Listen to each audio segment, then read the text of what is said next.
ഒരു മിനിറ്റ്. ഈശോ മിശിഹായ്ക്ക് സ്തുതിയായിരിക്കട്ടെ. വിശുദ്ധ കുർബാനയ്ക്ക് പോകുമ്പോൾ ബലിപീഠത്തിൽ തിരി കത്തിച്ച് വെച്ചതായിട്ട് നിങ്ങൾ കാണുന്നുണ്ടാവും. പലപ്പോഴും ചിന്തിച്ചിട്ടില്ലേ അതെന്തുകൊണ്ടാണ് തിരി കത്തിച്ച് വെച്ചേക്കണേന്ന്? ആദിമസഭ തുടങ്ങുമ്പോൾ, അതായത് സഭയ്ക്ക് സ്വാതന്ത്ര്യം കിട്ടുന്നതിന് മുൻപ് ഭൂഗർഭ അറകളിലാണ് നമ്മൾ വിശുദ്ധ കുർബാന അർപ്പിച്ചുകൊണ്ടിരുന്നത്. അന്ന് വൈദ്യുതി ഇല്ലായിരുന്നു.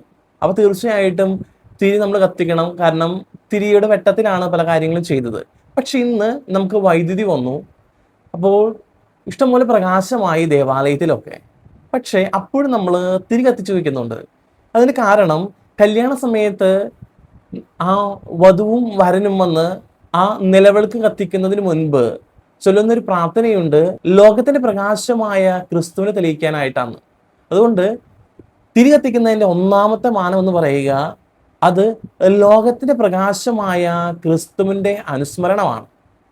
രണ്ടാമത്തെ അർത്ഥം എന്ന് പറയുക അതൊരു ബഹുമാനത്തിന്റെ രീതിയിലാണ് തിരി കത്തിക്കുക. അതായത് ഈ കുർബാനയുടെ ഇടയിൽ ചിലപ്പോഴൊക്കെ ആരതി ഒഴിയാറുണ്ട്. അതായത് തിരി വെച്ചിട്ട് ആരതി ഒഴിയാറുണ്ട്. അതും ബഹുമാനം കൊണ്ട്, ആദരവും കൊണ്ട് നമ്മൾ ചെയ്യുന്നതാണ്. അതുപോലെ തന്നെ മൂന്നാമത്തെ അർത്ഥം എന്ന് പറയുന്നത് അലങ്കാരമാണത്. അലങ്കാരത്തെ പ്രതിയാണ് ചെയ്യുക. അതുകൊണ്ടാണ് പലപ്പോഴൊക്കെ വിശുദ്ധ കുർബാനയ്ക്കും ആരാധനയ്ക്കും ഒക്കെ നമ്മൾ 6ഉം 7ഉം തിരികളൊക്കെ വെച്ച് നല്ല ഭംഗിയായിട്ട് അലങ്കരിച്ച് നമ്മൾ ഈ വിശുദ്ധ കുർബാനയും ആരാധനയൊക്കെ നടത്തുന്നത്. അതുകൊണ്ട് എപ്പോഴും ഓർത്തിരിക്കുക ഈ 3 അർത്ഥങ്ങൾ. ദൈവം അനുഗ്രഹിക്കട്ടെ.